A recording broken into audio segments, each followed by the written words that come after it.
സംസ്ഥാനത്തെ വൻകിട പദ്ധതികളുടെ നിർമ്മാണത്തിന്റെ പേരിൽ ഇടുക്കി ജില്ലയിൽ പ്രവർത്തനം നിർത്തിവെച്ച ക്വാറികൾ പുനരാരംഭിക്കാൻ നീക്കം. അതീവ പരിസ്ഥിതി ദുർബല പ്രദേശങ്ങളിലും ക്വാറികൾ പുനരാരംഭിക്കുന്നതിന്റെ ആദ്യപടിയായി ഉദ്യോഗസ്ഥർ ക്വാറികളിൽ പരിശോധന ആരംഭിച്ചു കഴിഞ്ഞു. മുഖ്യമന്ത്രിയുടെ പൂർണ്ണ പിന്തുണയോടെയാണ് ജില്ലയിലെ ക്വാറികൾ പുനരുജ്ജീവിപ്പിക്കുന്നത് എന്ന ക്വാറി ഉടമകൾ വെളിപ്പെടുത്തുന്നതിന്റെ ദൃശ്യങ്ങൾ റിപ്പോർട്ടറിന് ലഭിച്ചു. Reporter exclusive. അടിമാലി പഞ്ചായത്തിലെ കൂമ്പൻപാറയിലെ പരിസ്ഥിതി ദുർബല പ്രദേശത്ത് നിർമ്മാണം നിർത്തിവെച്ചിരുന്ന ക്വാറി വീണ്ടും പ്രവർത്തനം ആരംഭിക്കുന്നതുമായി ബന്ധപ്പെട്ട് നടത്തിയ അന്വേഷണത്തിലാണ് ഞെട്ടിപ്പിക്കുന്ന വിവരങ്ങൾ ഞങ്ങൾക്ക് ലഭിച്ചത്. ക്വാറി പരിശോധിക്കാനെത്തിയ സംസ്ഥാന പരിസ്ഥിതി കാലാവസ്ഥാ വ്യതിയാന വകുപ്പ് ഉദ്യോഗസ്ഥർ എതിർപ്പ് മുന്നോട്ട് വെച്ചപ്പോൾ ക്വാറി ഉടമ പറയുന്ന മറുപടി കേൾക്കുക. ജില്ലയിൽ ക്വാറികളുടെ പ്രവർത്തനം വ്യാപിപ്പിക്കാൻ ഉടമകൾ തീരുമാനിച്ചതായി ഇയാൾ വ്യക്തമാക്കുന്നു. ഇതിന് മുഖ്യമന്ത്രിയുടെ പൂർണ്ണ പിന്തുണയുണ്ടെന്നും കോടതി ഇടപെടലുകളെ അതിജീവിക്കാനുള്ള എല്ലാ കാര്യങ്ങളും മുഖ്യമന്ത്രി ചെയ്തു തന്നിട്ടുണ്ടെന്നും ഇയാൾ ഉദ്യോഗസ്ഥരോട് വെളിപ്പെടുത്തി. ഏത് ഉദ്യോഗസ്ഥൻ ഇത് കൊടുക്കുന്നോ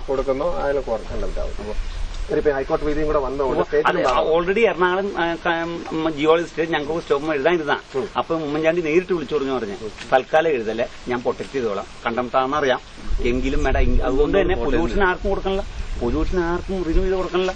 ഈ എറണാകുളത്ത് ഈ മെട്രോന്റെ വർക്ക് നടക്കട്ടെ എന്ന് വിചാരിച്ച് ഞങ്ങളെയൊക്കെ ഞങ്ങളെ പ്രൊട്ടക്ട് ചെയ്യാനാ.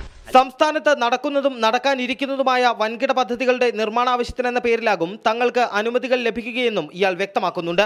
വിഴിഞ്ഞം അവർ അദാനി ഗ്രൂപ്പ് ഒറ്റ കണ്ടീഷൻ പറഞ്ഞുള്ളൂ, പുറമേന്ന് കല്ല് ഈ തമിഴ്നാട്ടിൽ നിന്ന് കല്ല് കൊണ്ടുവരാൻ ഞങ്ങൾ അതുകൊണ്ട് തന്നെ ഗവൺമെന്റ് എന്ത് ചെയ്തെന്ന് അറിയാമോ, ശ്രീധരൻ നായരുമായിട്ടുള്ള വഴക്ക് തീർക്കാൻ കൂടി അവിടുത്തെ പ്രൈവറ്റ് ക്വാറികളെയൊക്കെ പ്രൈവറ്റ് പാറ ഗവൺമെന്റ് റിക്കവർ ചെയ്യാം. ജില്ലയിലെ അതീവ പരിസ്ഥിതി ദുർബല പ്രദേശങ്ങളിൽ നാട്ടുകാരുടെയും പരിസ്ഥിതി സംഘടനകളുടെയും എതിർപ്പിനെ തുടർന്ന് പ്രവർത്തനം നിർത്തിവെപ്പിച്ച ക്വാറികളാണ് ആദ്യഘട്ടത്തിൽ പ്രവർത്തിച്ചു തുടങ്ങുക. അടിമാലി പഞ്ചായത്തിൽ 5ഉം വെള്ളത്തൂവൽ പഞ്ചായത്തിൽ 8ഉം ക്വാറികൾ ആദ്യഘട്ടത്തിൽ പ്രവർത്തിപ്പിക്കാനാണ് ഇവരുടെ തീരുമാനം. ക്യാമറാമാൻ എബിൻ സാബുവിനൊപ്പം യദു നാരായണൻ, റിപ്പോർട്ടർ, ഇടുക്കി.